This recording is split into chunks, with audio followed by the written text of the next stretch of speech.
Mujer embarazada estaba de parto. El marido estaba en un yate con su amante.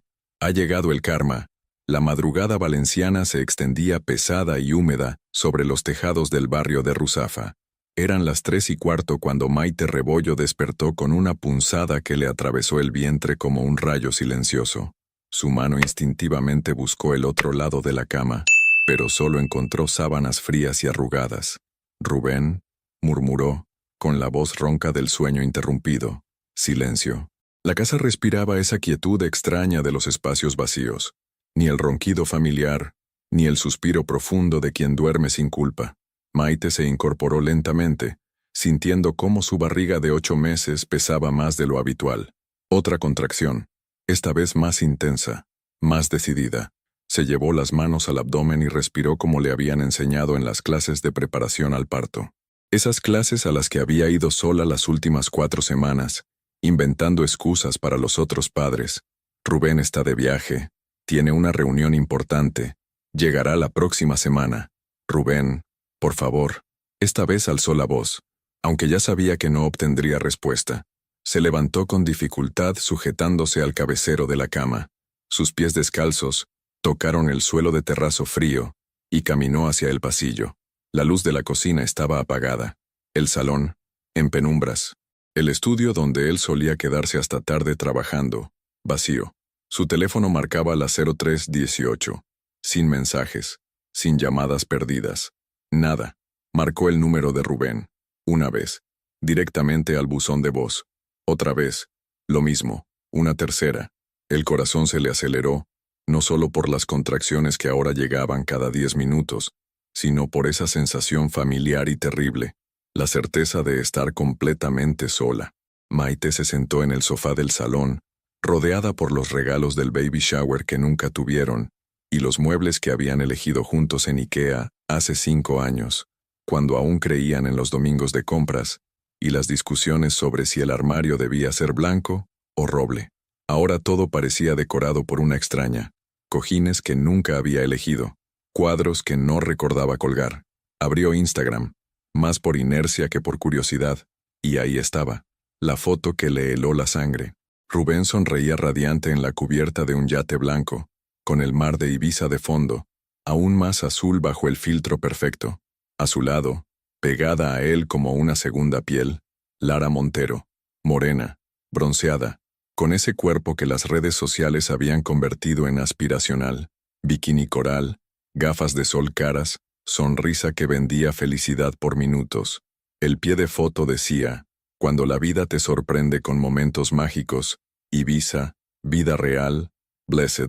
Su vida, hace 1 hora. Maite sintió como el aire abandonaba sus pulmones. No era la primera vez que sospechaba. Las llegadas tarde, los silencios extraños, los viajes de trabajo que se habían multiplicado en los últimos meses.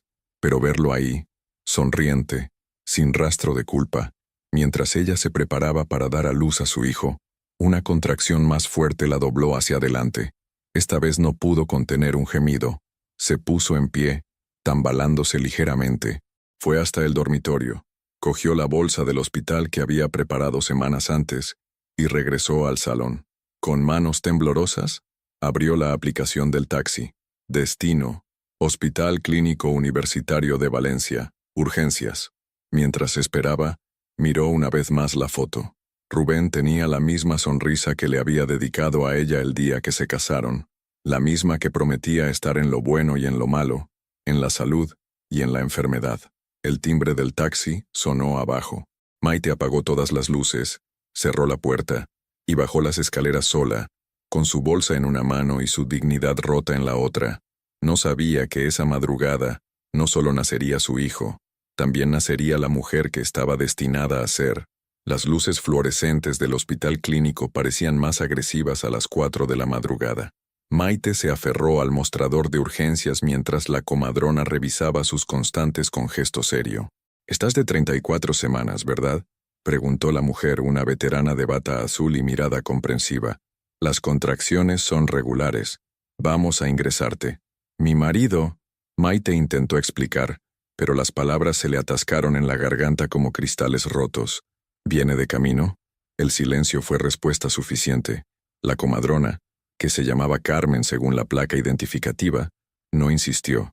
Había visto demasiadas mujeres solas en esa sala como para hacer preguntas incómodas. No te preocupes, cielo. Ahora mismo lo importante eres tú y tu bebé. Pero Maite sí se preocupaba. Mientras la trasladaban en silla de ruedas hacia la planta de maternidad, no podía dejar de pensar en la foto de Instagram. Rubén con esa sonrisa que ya no le pertenecía. Lara con su cuerpo perfecto y su vida de postal. Y ella, deshaciéndose en un hospital que olía a desinfectante y miedo. El parto fue rápido y brutal. Álvaro nació a las 06:47, con los pulmones llenos de vida y los puños cerrados como si ya supiera que tendría que pelear. 2,5 kilos de pura supervivencia. Es precioso, murmuró Carmen, colocando al bebé sobre el pecho de Maite. Mira esos ojos. Va a ser un luchador como su madre. Maite no se sentía luchadora, se sentía destrozada, pero cuando Álvaro la miró con esos ojos azul grisáceos idénticos a los suyos, algo se movió en su interior, una fuerza que no sabía que tenía. Hola, pequeño, susurró con lágrimas que no sabía si eran de dolor o de amor. Soy mamá. Las horas siguientes fueron un borrón de análisis médicos, papeles que firmar y visitas de enfermeras que evitaban preguntar por el padre. Maite intentó dormir, pero cada vez que cerraba los ojos veía la foto del yate. Cada vez que Álvaro lloraba, sentía que su corazón se partía un poco más. A las 2 de la tarde, cuando el sol de julio se filtraba implacable por las ventanas del hospital, Maite tomó una decisión que la sorprendió incluso a ella misma. Cogió el teléfono y abrió Instagram.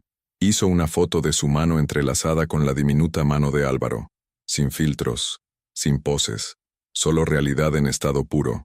Escribió: Álvaro Rebollo, nacido hoy a las 06:47, 2,5 kilos de esperanza. Bienvenido al mundo, mi amor. Mamá está aquí. No etiquetó a Rubén, no mencionó la ausencia. Pero cualquiera que conociera su historia podría leer entre líneas. Publicó la foto y apagó el teléfono. No vio cómo en las siguientes horas comenzaron a llegar los comentarios. Primero de amigas cercanas, sorprendidas por la ausencia de Rubén en las felicitaciones. Luego de conocidos que habían visto la foto del yate. Y después, lentamente, de mujeres que no conocía, pero que reconocían algo familiar en esa imagen cruda y honesta. «Qué valiente eres», escribió una. «Mi ex también me dejó sola en el hospital», confesó otra. «Fuerza, hermana», decía una tercera. Mientras Maite dormía el sueño agotado de las nuevas madres, en Ibiza la fiesta continuaba. Rubén y Lara cenaban en un restaurante con vistas al mar, ajenos a la tormenta que se acercaba. Él había dejado el móvil en el hotel, para desconectar de verdad, y ella estaba demasiado ocupada posando para sus stories, como para prestar atención a las notificaciones que comenzaban a multiplicarse. Pero las redes sociales tienen memoria, y la gente que las habita también. Alguien había hecho capturas de pantalla de la foto del yate con la hora exacta de publicación. Alguien más había comparado esa hora con la del nacimiento de Álvaro. Y alguien, con más seguidores de los que Lara jamás tendría, había compartido ambas imágenes con un comentario que se volvió viral en cuestión de horas. Mientras esta mujer daba a luz sola, su marido estaba de fiesta con su amante. Esto es lo que pasa cuando los hombres creen que pueden tenerlo todo sin consecuencias. Cuando Maite despertó esa noche, con Álvaro durmiendo en sus brazos y el corazón todavía roto pero extrañamente más liviano, no sabía que ya no estaba sola. Tenía un ejército de mujeres que habían decidido que su historia también era la suya, y que la guerra acababa de comenzar. 3 días después, Maite cruzó el umbral de su casa con Álvaro en brazos y una sensación extraña en el estómago. Todo parecía exactamente igual, los mismos muebles, la misma luz filtrándose por las cortinas del salón, el mismo silencio. Pero ella no era la misma mujer que había salido de allí en taxi a las 3 de la madrugada. El móvil no había parado de sonar durante el trayecto desde el hospital, llamadas perdidas de números desconocidos, mensajes de WhatsApp que se acumulaban como una avalancha digital. Maite los ignoró todos. Solo había una llamada que esperaba, y no había llegado. Rubén seguía sin dar señales de vida. Colocó a Álvaro en el Moisés que habían montado juntos hace un mes, cuando aún creía en la farsa de la familia feliz. El bebé dormía con esa paz absoluta de quien no sabe que ha nacido en un mundo roto. Sus pequeños puños se abrían y cerraban como si estuviera soñando con abrazos que su padre nunca le daría. El timbre sonó. Maite se acercó al interfono con el corazón acelerado. Por un momento idiota, pensó que podría ser él, que habría vuelto, que tendría una explicación, que todo había sido un malentendido terrible. «Sí, soy Teresa, tu tía. Abre, que vengo cargada». La voz áspera pero familiar de la hermana de su madre la tranquilizó y la inquietó a la vez. Teresa Barrachina no era mujer de visitas espontáneas. A sus 68 años, ex enfermera y soltera por elección, medía las palabras como si fueran medicamentos y los gestos como si costaran dinero. Cuando abrió la puerta, Teresa entró como un huracán organizado. Llevaba 2 bolsas de la compra, un termo que olía a sopa casera, y esa mirada que Maite recordaba de la infancia, la de alguien que había venido a arreglar lo que otros habían roto. «¿Dónde está el crío?», preguntó dejando las bolsas en la cocina sin esperar invitación. «Durmiendo. Tía, no hacía falta que... ¿Dónde está el inútil de tu marido?». La pregunta cayó como una piedra en agua quieta. Maite sintió que se le llenaban los ojos de lágrimas que ya no sabía cómo parar. «No lo sé. No ha vuelto desde... He visto las fotos». Teresa se acercó al Moisés y miró a Álvaro con una ternura que solo mostraba con los bebés y los gatos callejeros. Sus manos callosas, que habían cuidado a miles de enfermos durante 40 años, tocaron la frente del niño con la delicadeza de una caricia de abuela. «Precioso. Se parece a ti cuando naciste. Tu madre estaría orgullosa». «No sé qué voy a hacer, tía. No sé cómo voy a criarlo sola. No sé ni cómo voy a pagar esta casa sin el sueldo de Rubén. No sé...». Para. Teresa levantó una mano con autoridad. «¿Has comido hoy?». «No tengo hambre». «No te he preguntado si tienes hambre. Te he preguntado si has comido». Sin esperar respuesta, fue a la cocina y empezó a sacar cosas de las bolsas. Sopa de verduras, pan recién hecho, yogures, frutas, pañales, toallitas, biberones nuevos. Como si hubiera previsto exactamente lo que necesitaba una madre abandonada con un recién nacido. «Siéntate, come, y después hablamos». Mientras Maite tomaba la sopa más deliciosa que había probado en semanas, Teresa se movía por la casa como si fuera suya. Reorganizó la cocina, cambió a Álvaro, preparó biberones para toda la noche y puso una lavadora con ropa de bebé. «Tu teléfono no ha parado de sonar», dijo Teresa, volviendo al salón. «No quiero hablar con nadie». «Pues deberías. He echado un vistazo a tu Instagram. Tienes 3000 mensajes nuevos. Y todos dicen lo mismo». Maite cogió el móvil con manos temblorosas. La notificación marcaba 15.847 nuevos seguidores en las últimas 48 horas. Su foto con Álvaro tenía 89.000 me gusta y 12.000 comentarios. Leyó algunos al azar. «Eres mi heroína. Mi ex también me abandonó embarazada. ¿Qué fuerza tienes? Yo no habría podido. Ese hombre no se merece ni a ti ni a ese bebé precioso. Adelante, guerrera. Nosotras te apoyamos». Y entre todos esos mensajes de apoyo, encontró algo que no esperaba: mujeres compartiendo sus propias historias, divorcios traumáticos, abandonos, traiciones, maternidades solitarias, como si su dolor hubiera abierto una compuerta que todas llevaban años queriendo abrir. «¿Ves? No estás sola», dijo Teresa sentándose a su lado. «Nunca lo has estado, solo que antes no lo sabías. Pero no sé qué hacer con todo esto. Por ahora nada. Cuídate, cuida al niño, y cuando estés lista, ya veremos. Pero te adelanto una cosa, ese cabrón va a volver, y cuando lo haga, ya no serás la misma mujer que dejó tirada». Esa noche, mientras Teresa roncaba en el sofá con el monitor de bebé en la mesita, y Álvaro dormía en su habitación, Maite se quedó despierta mirando el techo. Por primera vez en días no pensó en Rubén, pensó en todas esas mujeres que le habían escrito, en sus historias, en su dolor compartido, y por primera vez pensó que quizás su historia no había terminado con una traición, quizás acababa de empezar con una revelación.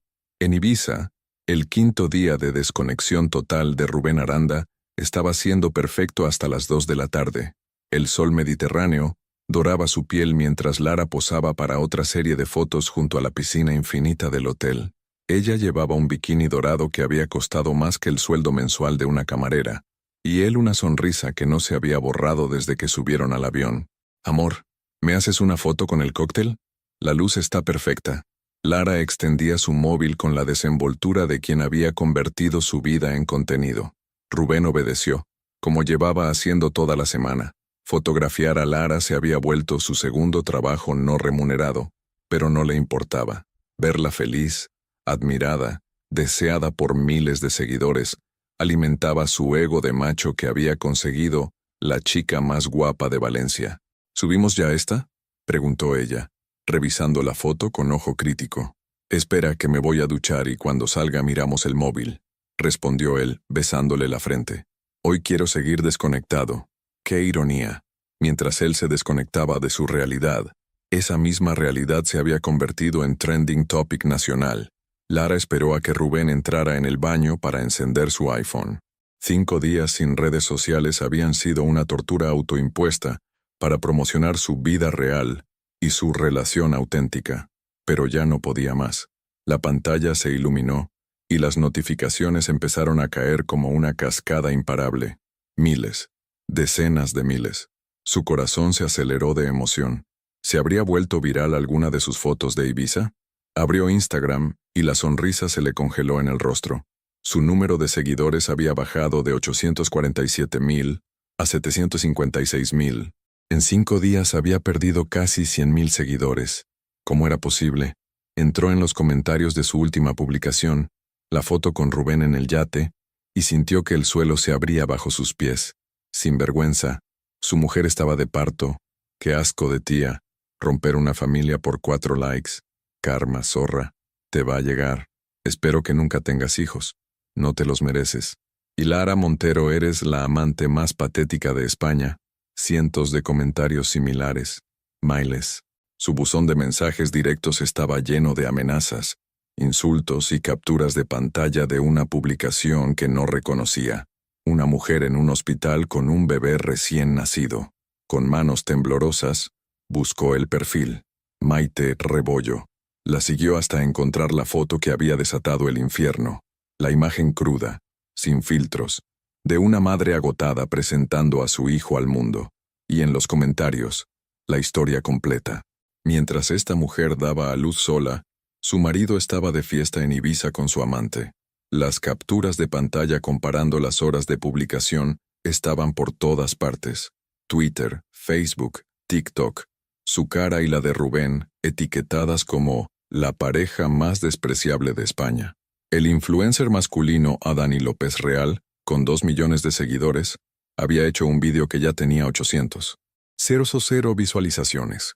Cuando crees que el machismo ha muerto, aparece este tipo dejando a su mujer de parto por irse con una influencer sin alma. Lara se levantó de la tumbona como si hubiera recibido una descarga eléctrica. Sus piernas temblaron. El móvil se le resbaló de las manos y cayó sobre las baldosas, haciendo un ruido seco que la devolvió a la realidad. Rubén salió del baño en ese momento, con el pelo húmedo y una sonrisa de satisfacción. ¿Qué pasa? Estás blanca como el papel. Rubén, la voz le salía como un hilo. ¿Tu mujer ha tenido el bebé? La sonrisa de él se desvaneció como la espuma del mar. ¿Qué? ¿De qué hablas? Lara recogió el teléfono del suelo con manos temblorosas y se lo tendió. Rubén leyó en silencio durante varios minutos que se hicieron eternos. Su bronceado perfecto se fue volviendo grisáceo. Joder, joder, joder, joder. Se sentó pesadamente en la tumbona. ¿Cuándo? ¿Hace cuánto? Hace 5 días. El mismo día que subimos la foto del yate.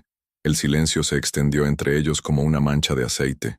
A lo lejos una gaviota gritó como si se estuviera riendo de su desgracia. Tengo que volver. Tengo que explicarle que... ¿Explicarle qué? Lara lo miró con una mezcla de rabia y pánico. ¿Que nos fuimos de vacaciones mientras ella estaba de parto? ¿Que llevamos 5 meses follando a sus espaldas? ¿Qué coño le vas a explicar? Rubén se puso en pie y empezó a caminar de un lado a otro como un animal enjaulado. No puede ser tan grave. Es solo Instagram, la gente se olvida. Mira los comentarios de tus fotos, mira tu LinkedIn, tu empresa ya lo sabe. Lara gritaba ahora, toda su pose de influencer perfecta destruida. Estamos jodidos, Rubén, completamente jodidos. En ese momento el móvil de Rubén sonó. Era su socio, Carlos Herrera. No descolgar, susurró Lara, pero Rubén ya había pulsado el botón verde. Carlos, ¿qué tal? ¿Qué tal? ¿En serio me preguntas qué tal? La voz salía distorsionada por la furia.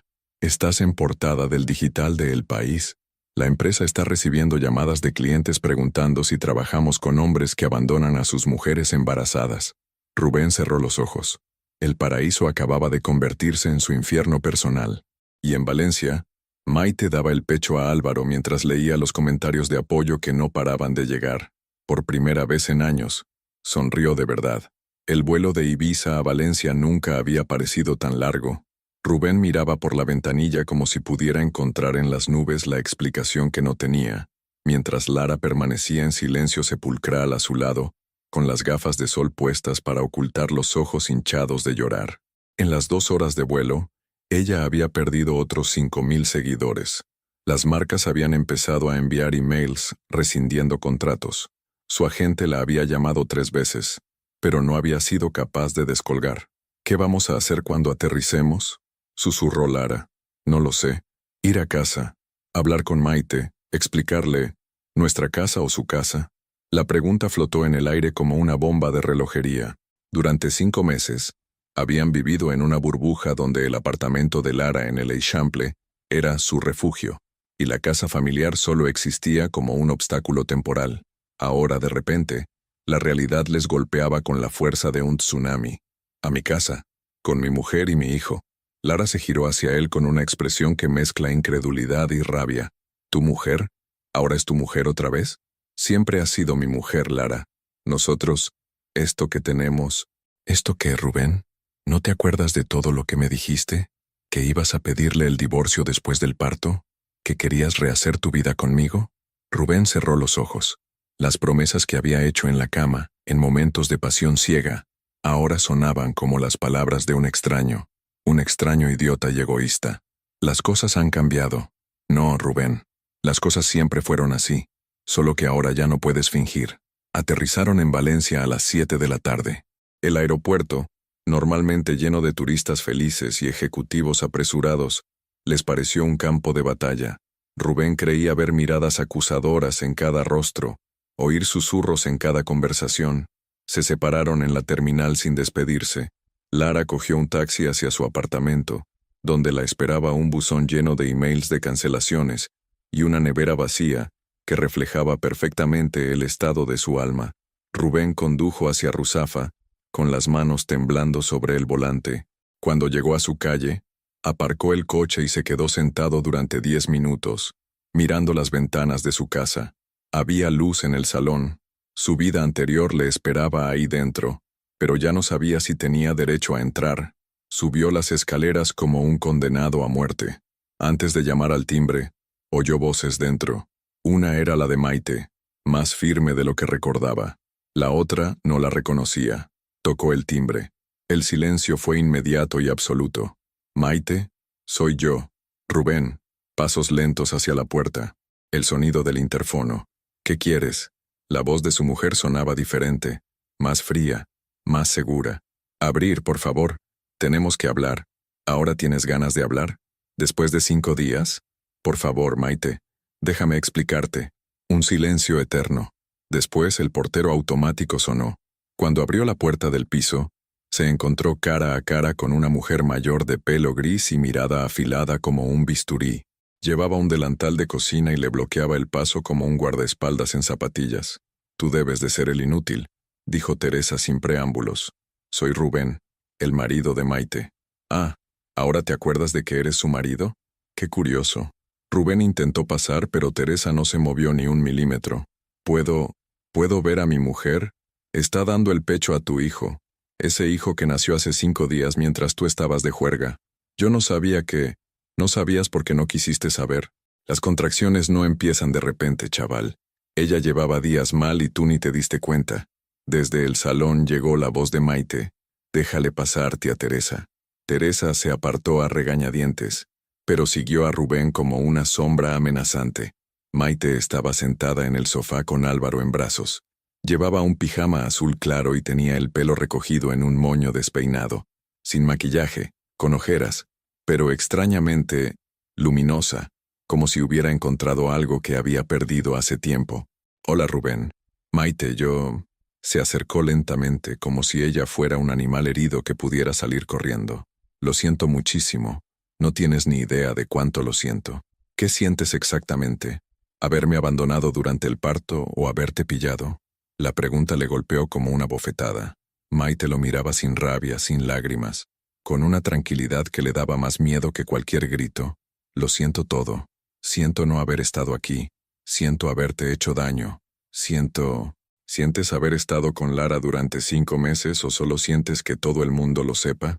Rubén se dejó caer en el sillón de enfrente. Por primera vez en días, miró realmente a su hijo. Era pequeño, perfecto, y tenía los ojos de Maite. Sintió una punzada de algo que no supo identificar. ¿Amor? ¿Remordimiento? ¿Pánico? «Maite, podemos arreglar esto. Podemos volver a empezar. Lara no significa nada para mí. Tú eres mi mujer, él es mi hijo». «No». La palabra cayó suave pero definitiva. «No vamos a arreglar nada, Rubén. Esto no se arregla. Esto se termina». Teresa sonrió desde la cocina como si hubiera estado esperando esas palabras durante años. Y en ese momento, el móvil de Rubén empezó a sonar. Era Carlos otra vez. Y esta vez, la conversación que iba a mantener terminaría de destrozar los restos de la vida que creía que podía recuperar. Rubén miró la pantalla del móvil como si fuera una sentencia de muerte. Carlos Herrera, su socio durante 8 años, lo llamaba por 5ª vez en 1 hora. Ya no podía seguir evitando lo inevitable. «¿Sí? ¿Dónde coño estás?» La voz de Carlos sonaba seca, profesional. La voz que usaba cuando estaba a punto de despedir a alguien. «Necesitamos hablar ya. Estoy en casa hablando con mi mujer». «Ah, qué curioso. ¿Ahora te acuerdas de que tienes mujer? Porque hace una semana parecías bastante ocupado con otra». Maite no apartó la vista de Álvaro, pero Rubén notó cómo su postura se tensaba ligeramente. Teresa, desde la cocina, no disimulaba que estaba escuchando cada palabra. «Carlos, puedo explicártelo. No hace falta que me expliques nada a mí, pero vas a tener que explicárselo a Mercadona, a Carrefour y a los otros 15 clientes que han llamado hoy preguntando si seguimos trabajando contigo». El suelo se abrió bajo los pies de Rubén. Mercadona era su cliente estrella, el contrato que había construido la empresa.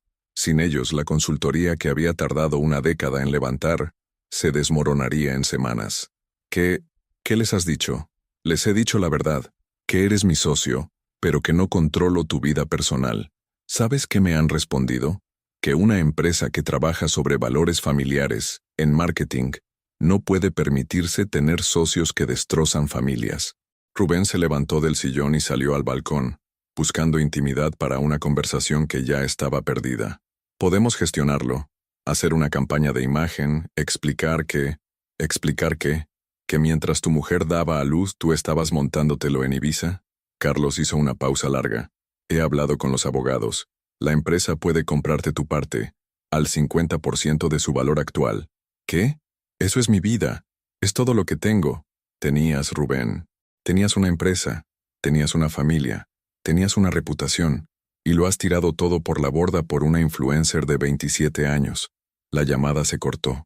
Rubén se quedó en el balcón, mirando la Valencia que se extendía bajo el atardecer de julio. Las luces empezaban a encenderse en las ventanas, familias cenando juntas, niños jugando en los parques. Vida normal, la vida que él había tenido hasta hace una semana. Cuando volvió al salón, Maite estaba cambiando a Álvaro en el sofá. Los gestos precisos, automáticos, de quien había aprendido a ser madre en 5 días. Sin ayuda, sin él. «¿Todo bien?», preguntó ella sin levantar la vista. «He perdido la empresa». Maite se detuvo un segundo, pero siguió poniendo el pañal limpio como si nada hubiera pasado. «¿Y el sueldo?». «No va a haber sueldo». «Entiendo». La tranquilidad de su respuesta lo descolocó más que cualquier grito. «Maite, vamos a tener problemas económicos graves. Esta casa, la hipoteca...». «No vamos a tener problemas, Rubén. Vas a tener problemas tú». Teresa apareció en el salón como si hubiera estado esperando ese momento. «El chaval ya tiene hambre», dijo, cogiendo a Álvaro en brazos. «¿Le preparo el biberón o le das tú el pecho?». «Se lo doy yo», respondió Maite recuperando a su hijo.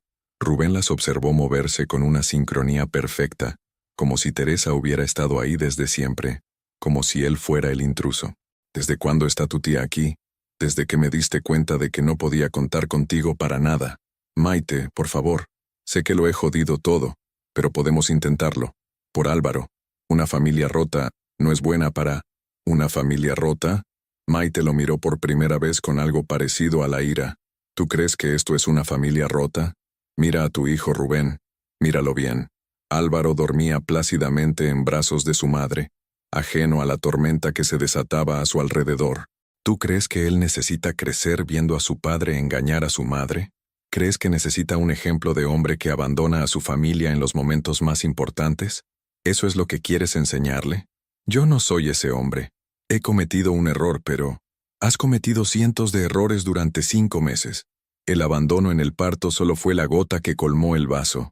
Teresa carraspeó desde la cocina. El chaval va a estar mejor sin ti, créeme. Yo he visto muchos hombres como tú.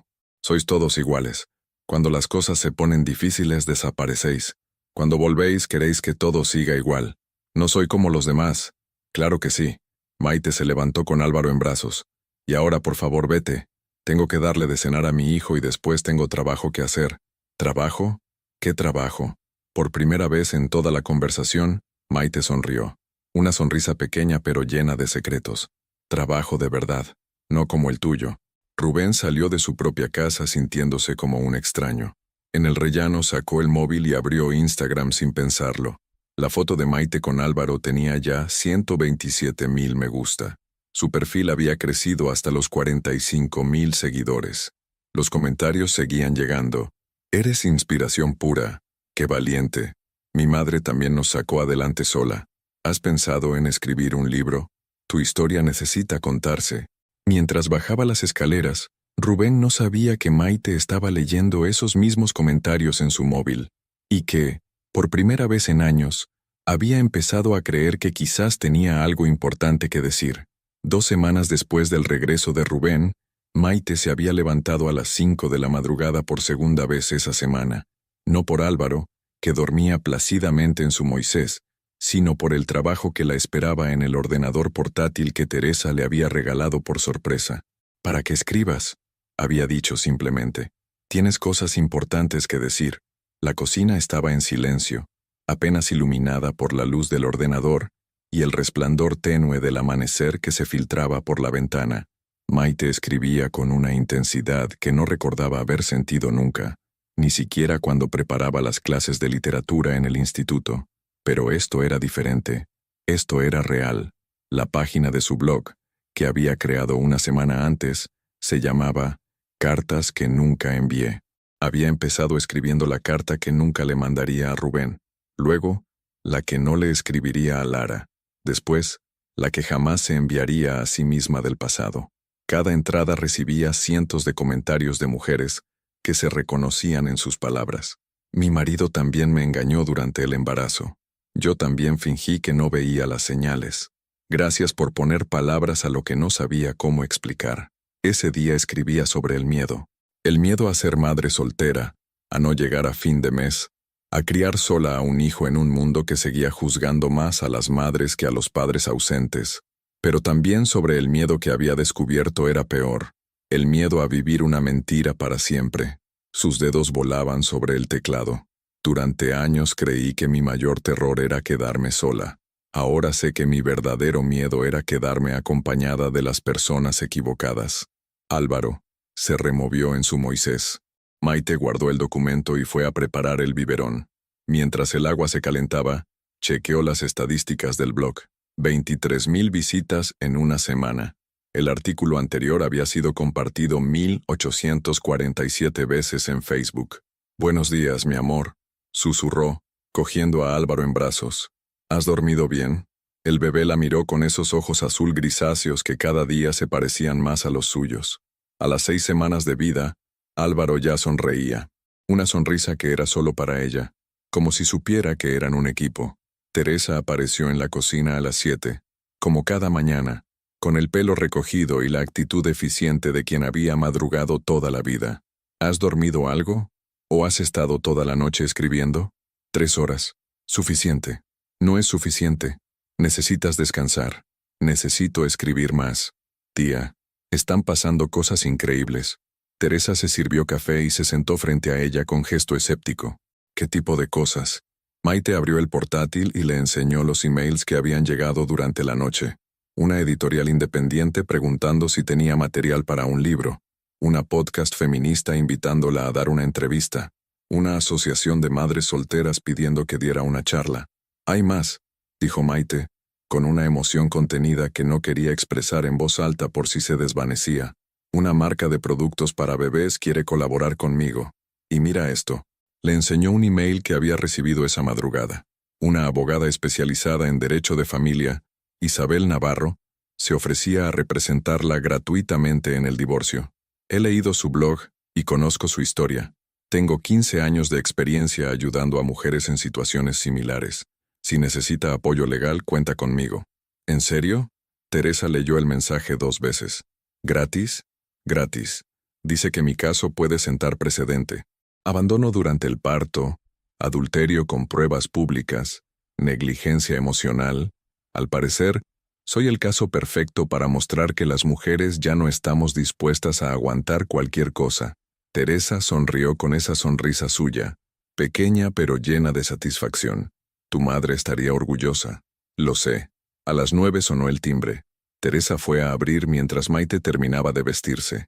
Era Rubén, que llevaba 2 semanas presentándose cada mañana para ver a su hijo. Siempre educado, siempre pidiendo perdón, siempre esperando que Maite cediera. Buenos días, Teresa. Menudo cachondeo. ¿Vienes a buscar trabajo? Porque entiendo que estás en el paro. Vengo a ver a Álvaro. Álvaro está comiendo, como hace a esta hora cada día. Como sabrías si hubieras estado aquí desde el principio. Maite apareció en el salón con Álvaro en brazos. Rubén tenía peor aspecto cada día.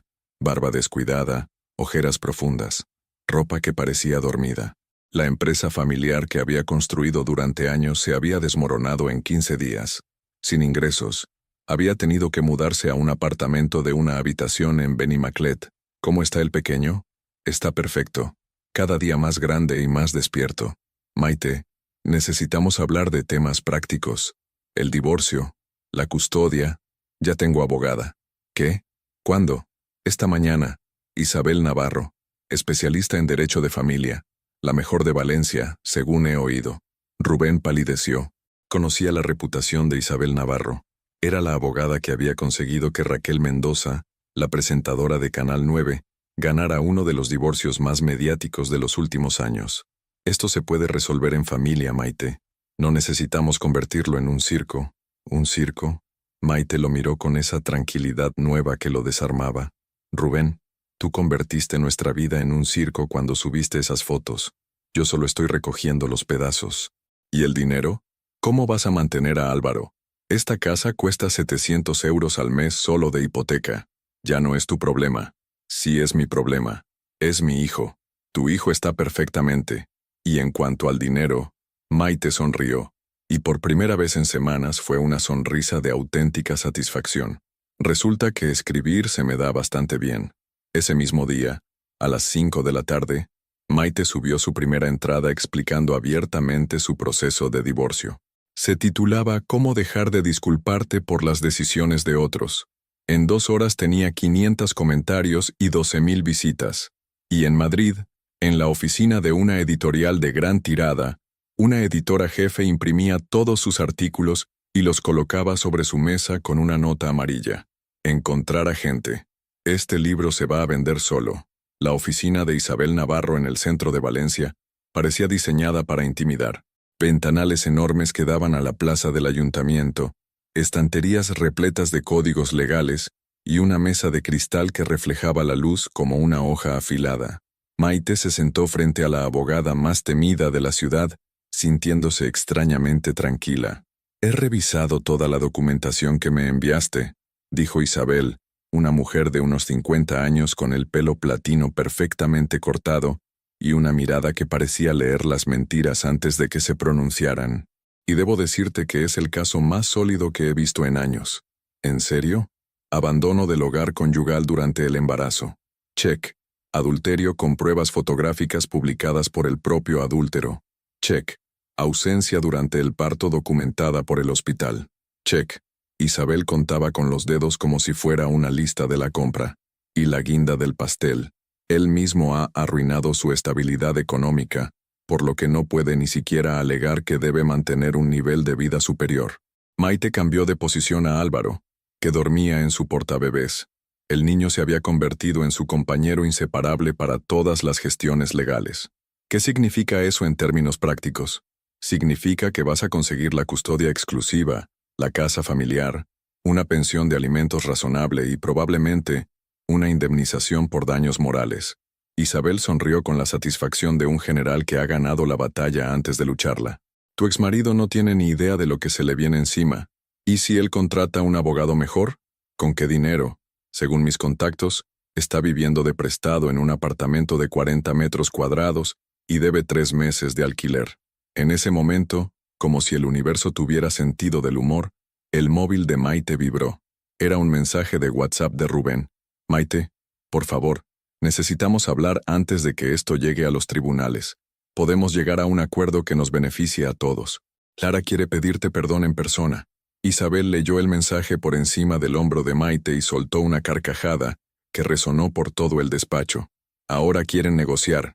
Qué predecibles son los cobardes cuando se ven contra las cuerdas. ¿Qué le respondo? Nada. Déjales que sufran un poco más. Pero si insisten... Isabel se recostó en su silla con expresión pensativa. Podríamos organizar una reunión, en terreno neutral, con testigos, para que quede claro que cualquier acuerdo debe pasar por los canales oficiales. Esa misma tarde, mientras Maite actualizaba su blog con una entrada sobre los 5 tipos de disculpas falsas que dan los infieles, recibió una llamada inesperada. ¿Maite Rebollo?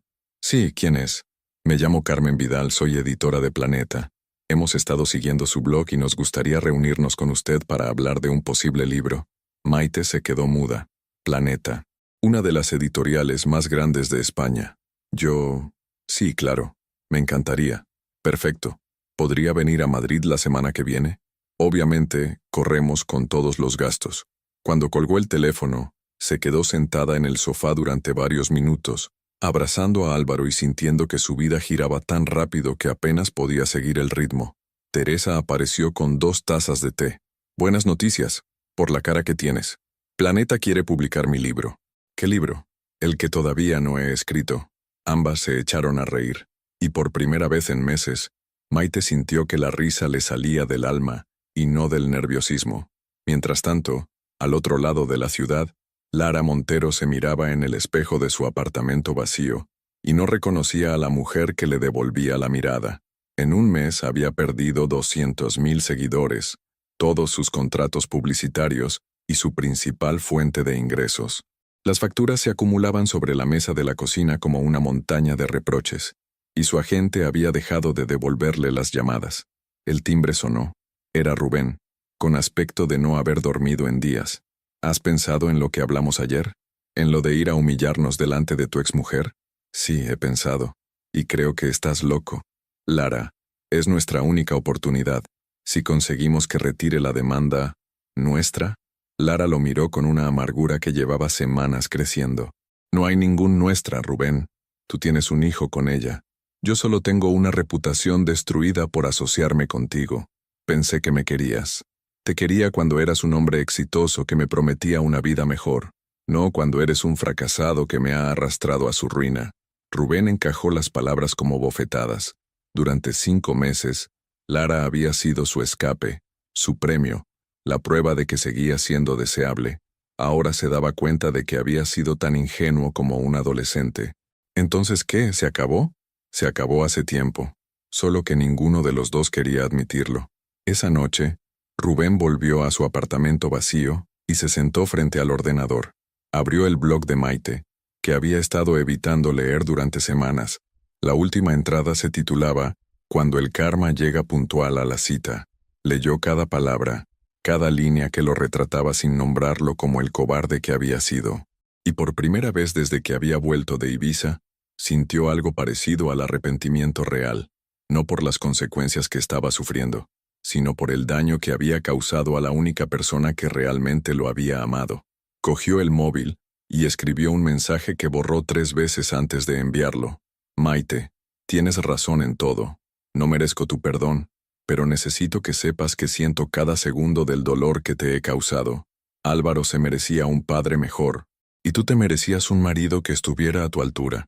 Haré lo que me pidas para que puedas seguir adelante sin mí en tu camino. Lo envió antes de poder arrepentirse. 5 minutos después, recibió una respuesta de una sola palabra: gracias.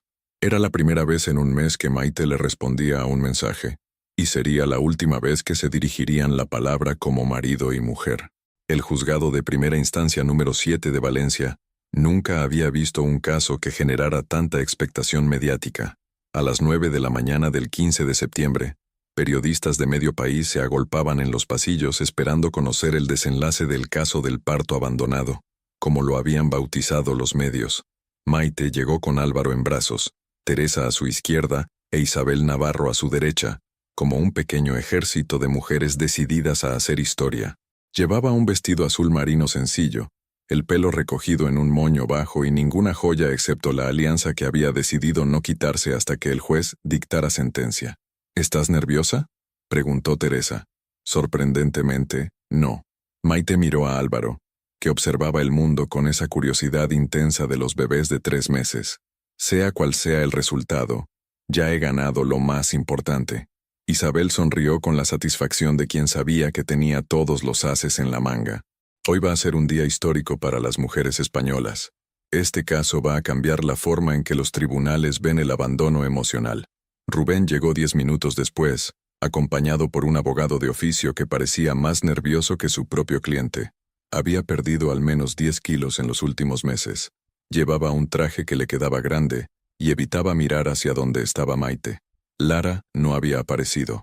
Según los rumores, había conseguido un contrato menor con una marca de cosmética de segunda línea y se había mudado a Barcelona para empezar de cero. Había bloqueado a Rubén en todas las redes sociales y negado conocerlo cuando un periodista la había abordado en la estación de tren. La sala se llenó de un silencio tenso cuando apareció la jueza Carmen Molina, una veterana de 60 años con fama de justa e implacable. Sus primeras palabras marcaron el tono de toda la sesión. Este tribunal va a examinar no solo los hechos legales, sino también las implicaciones sociales de un caso que ha conmocionado a la opinión pública española. Isabel presentó las pruebas con la precisión de un cirujano, las capturas de pantalla de Instagram con fechas y horas exactas, los registros médicos del hospital que confirmaban que Maite había dado a luz sola, los testimonios de enfermeras que recordaban su estado emocional, las facturas de telecomunicaciones que demostraban que Rubén no había intentado contactar con su mujer durante 5 días cruciales. Señoría, dijo Isabel con voz clara, este no es solo un caso de adulterio, es un caso de abandono sistemático de las responsabilidades familiares que culminó en el momento más vulnerable de una mujer, dar a luz sola a su primer hijo. El abogado de Rubén intentó una defensa débil, argumentando que los problemas matrimoniales son complejos y que nadie puede juzgar una relación desde fuera, pero cada palabra sonaba hueca frente a la montaña de evidencias que Isabel había construido. Cuando llegó el turno de los testimonios, Teresa se levantó con la dignidad de una reina. He sido enfermera durante 40 años, dijo con voz firme. He visto nacer a miles de bebés y he consolado a miles de madres. Pero nunca había visto a una mujer más valiente que mi sobrina, el día que fui a cuidarla después del parto. No lloraba por el dolor físico, lloraba porque había descubierto que su matrimonio era una mentira, mientras su hijo nacía. El momento más dramático llegó cuando la jueza se dirigió directamente a Rubén. Señor Aranda, ¿tiene algo que decir en su defensa? Rubén se levantó lentamente. Miró hacia Maite por primera vez en toda la sesión. Ella lo miraba sin odio, sin lágrimas, solo con una tranquilidad que era más devastadora que cualquier reproche. Señoría, no tengo defensa. Su voz sonaba ronca, quebrada. He destruido a la mejor persona que he conocido en mi vida. He abandonado a mi hijo cuando más me necesitaba. No merezco el perdón de nadie, y menos el de mi familia. Un murmullo recorrió la sala. Incluso Isabel pareció sorprendida por la honestidad brutal de la confesión. Solo quiero decir que Maite Rebollo es la mejor madre que mi hijo podría tener. y que si este tribunal decide que no merezco ver a Álvaro hasta que demuestre ser un padre de verdad, lo entenderé completamente. Se sentó con los hombros hundidos, como si acabara de entregar su alma al tribunal. La jueza se retiró a deliberar durante 2 horas que parecieron eternas. Cuando regresó, su expresión era solemne. En mis 25 años como magistrada, pocas veces he visto un caso tan claro de negligencia emocional y abandono familiar. Su voz resonó por toda la sala. El tribunal otorga la custodia exclusiva del menor Álvaro Rebollo a su madre, Maite Rebollo Barrachina. El régimen de visitas del padre queda suspendido hasta que demuestre estabilidad emocional y económica, mediante informe psicológico favorable. Maite cerró los ojos y sintió que un peso que había cargado durante meses se liberaba de sus hombros. Además, continuó la jueza, este tribunal considera que los hechos probados constituyen un atentado grave contra la dignidad de la mujer como madre y esposa. La compensación económica por daños morales se fija en 50.000 euros. La sala estalló en murmullos. Isabel apretó el brazo de Maite con satisfacción. Y finalmente, la jueza alzó la voz para silenciar el murmullo. Este tribunal hace constar que el caso que hemos juzgado hoy representa un antes y un después en la protección legal de las mujeres abandonadas durante situaciones de especial vulnerabilidad. La sentencia será publicada como doctrina jurisprudencial. Cuando salieron del juzgado, los periodistas se abalanzaron sobre Maite. Pero ella solo dijo una frase que se convertiría en portada de todos los periódicos del día siguiente. Hoy no ha ganado solo una mujer. Hemos ganado todas las mujeres que se negamos a vivir de migajas de amor. Esa noche, mientras Álvaro dormía en su cuna y Teresa preparaba té en la cocina, Maite se sentó frente al ordenador y escribió la primera línea de lo que se convertiría en el libro más vendido del año. El día que mi hijo nació, no solo vine al mundo como madre, también nací como la mujer que había estado esperando toda mi vida ser. El teléfono sonó. Era Carmen Vidal, de Planeta Editorial. Maite, ¿has visto las noticias? El hashtag Mujeres que no viven de migajas está siendo trending topic mundial. Necesitamos acelerar la publicación de tu libro. España te está esperando. Por primera vez en su vida, Maite Rebollo sabía exactamente dónde quería estar. Y era exactamente donde estaba. Un año después, la Feria del Libro de Madrid nunca había visto colas tan largas para una firma de ejemplares. Bajo una carpa blanca que ondeaba con la brisa de mayo, Maite Rebollo firmaba su libro El vacío que me salvó, mientras cientos de mujeres esperaban pacientemente su turno, muchas con bebés en brazos, otras con historias escritas en papel para compartir con ella. Para Carmen, que también encontró su fuerza después de la tormenta, escribió Maite en la portadilla del ejemplar número 347 de La Tarde. La mujer que recibía el libro tenía lágrimas en los ojos. Gracias por enseñarnos que estar sola no significa estar rota. Álvaro, ahora con 15 meses y los primeros pasos temblorosos de un explorador nato, jugaba en una mantita al lado de la mesa de firmas bajo la atenta mirada de Teresa. El niño había heredado la curiosidad de su madre y la obstinación de su abuelo materno. Cuando quería algo, no paraba hasta conseguirlo. Mamá tiene muchas admiradoras, le susurraba Teresa, mientras él intentaba ponerse en pie agarrándose a su falda. Pero tú sigues siendo su fan número 1. El libro llevaba ya 12 ediciones en 6 meses. Había estado en el número 1 de la lista de más vendidos durante 18 semanas consecutivas, y las traducciones a francés, italiano y portugués estaban en marcha. Pero más que las cifras, lo que realmente importaba eran las cartas que llegaban cada día al apartado de correos que había abierto especialmente para sus lectoras. Mi marido me dejó cuando tenía gemelos de 6 meses. Tu libro me enseñó que podía salir adelante. Llevaba 15 años en un matrimonio donde me sentía invisible. Después de leerte pedí el divorcio. Nunca he sido más feliz. Tengo 18 años y mis padres se están divorciando. Tu historia me ha ayudado a entender que a veces las familias se rompen para que las personas puedan crecer. A las 7 de la tarde, cuando firmó el último ejemplar y se hizo la última foto, Maite se sentó en una silla plegable al lado de Teresa y Álvaro, con la sensación de haber vivido una vida entera en 12 meses. ¿Cansada?, preguntó Teresa. Satisfecha, respondió Maite cogiendo a Álvaro en brazos. ¿Tú qué tal, mi amor? ¿Has sido bueno con la abuela Teresa? Teresa sonrió al oír el título.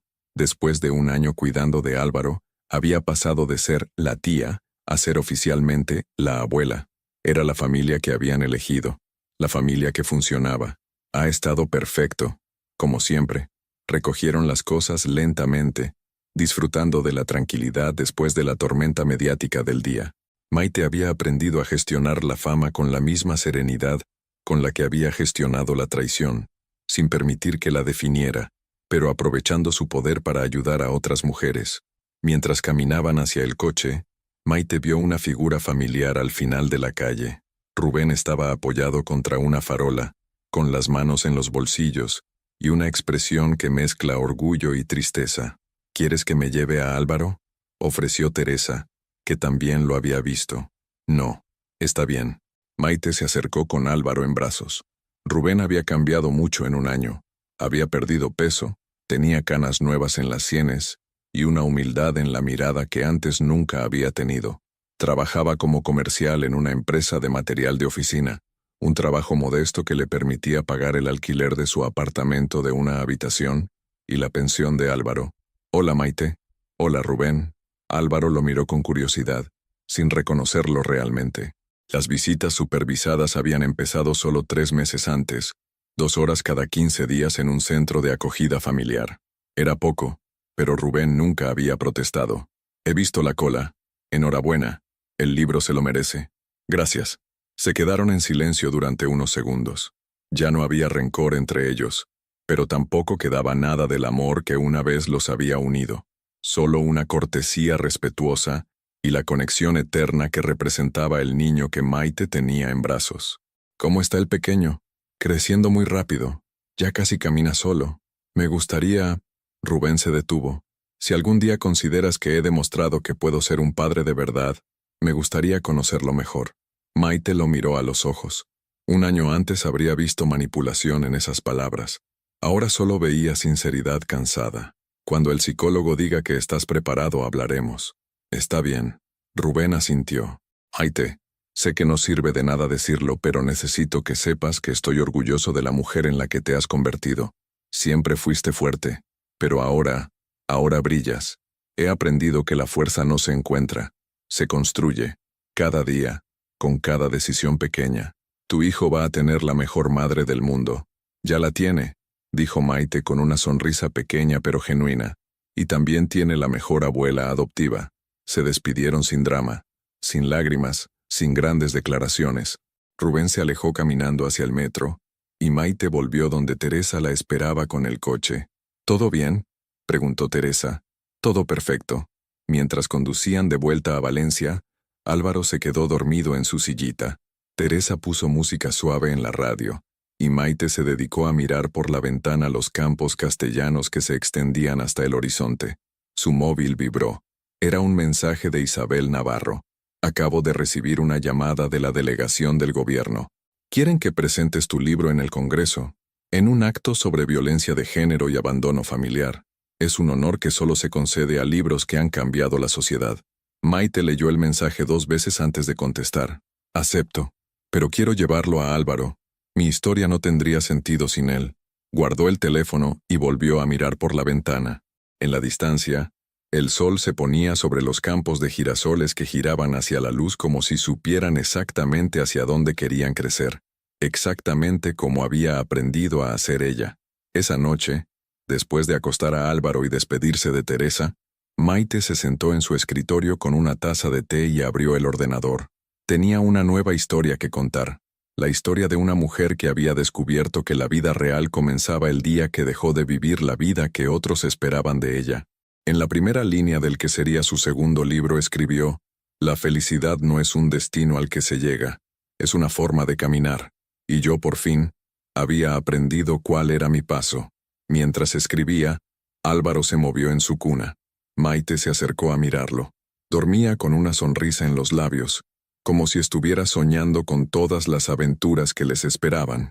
Y por primera vez en su vida, Maite sabía con certeza absoluta que el futuro que les esperaba sería tan hermoso como quisieran construirlo, juntos, libres, completos.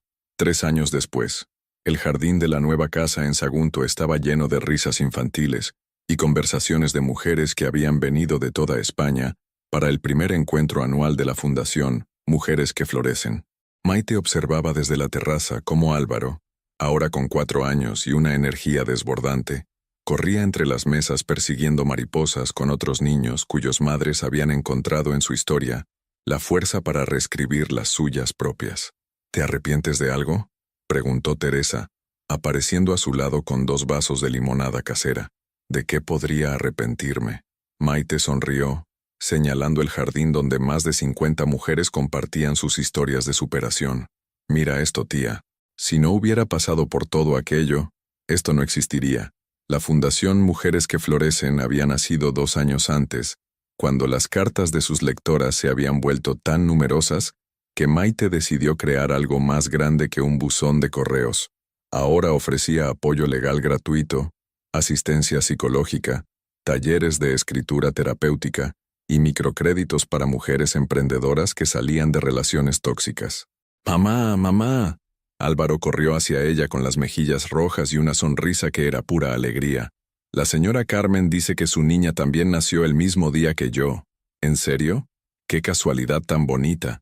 Álvaro era un niño feliz, curioso y sorprendentemente empático para su edad. Había crecido rodeado de mujeres fuertes que lo adoraban, y eso se notaba en su forma de relacionarse con el mundo, con confianza, con respeto, con una seguridad emocional que su madre nunca había tenido a su edad. ¿Puedo seguir jugando? Claro, mi amor, pero en 5 minutos vamos a merendar. Álvaro salió corriendo de nuevo, y Maite sintió esa punzada de gratitud que la visitaba cada día al ver a su hijo crecer libre de los miedos que habían marcado su propia infancia. Su segundo libro, Cartas a la mujer que fui, había superado en ventas al primero. El tercero, Criando hijos en libertad, saldría el próximo otoño. Pero más que los libros, más que la fama, más que el reconocimiento, lo que realmente la llenaba de orgullo era saber que había convertido su dolor en una herramienta para sanar a otras. «Ha llegado tu editora», anunció Teresa, señalando hacia la puerta del jardín. Carmen Vidal se acercaba con una sonrisa enorme y un sobre en las manos. «Maite, tengo noticias. Netflix quiere hacer una serie basada en tu primer libro. Y no una serie cualquiera. 8 capítulos, producción internacional, enfoque en el empoderamiento femenino. Van a llamarla El Renacer». Maite se quedó sin palabras durante unos segundos. «¿Una serie? ¿De mi historia? De todas nuestras historias», dijo Carmen, señalando a las mujeres del jardín. «Quieren que seas productora ejecutiva.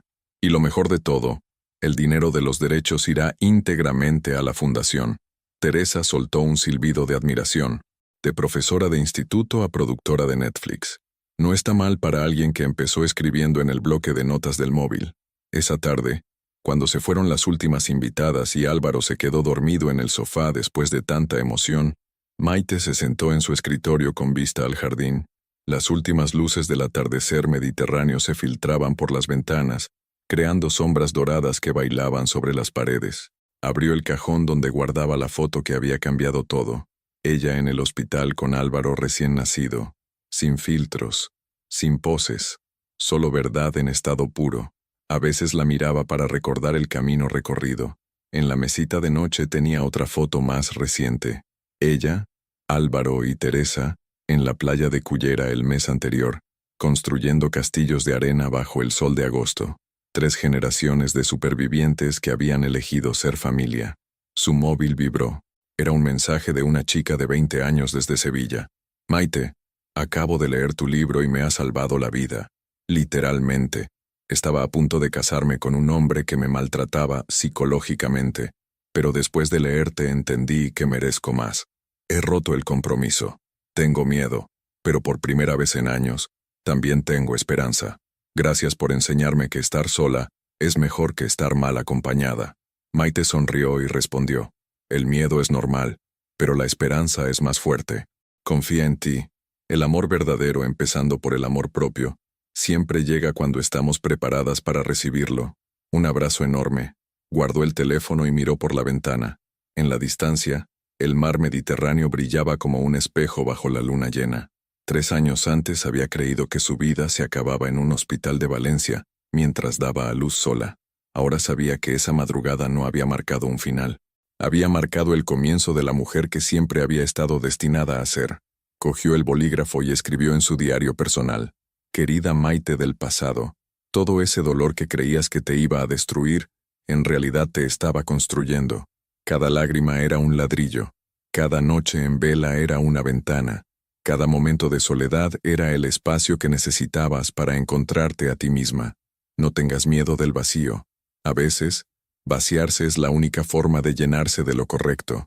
Con amor infinito, la mujer en la que te convertiste». Cerró el diario, apagó la luz del escritorio y se acercó al sofá donde Álvaro dormía profundamente. Lo cogió en brazos con cuidado para llevarlo a su cama, y él murmuró en sueños: «Te quiero, mamá. Y yo a ti, mi vida, más de lo que podrás imaginar nunca». Mientras lo arropaba en su habitación, Maite se dio cuenta de que ya no necesitaba escribir sobre la mujer que había sido. Ahora podía vivir plenamente como la mujer que había elegido ser. Y esa mujer era simplemente libre.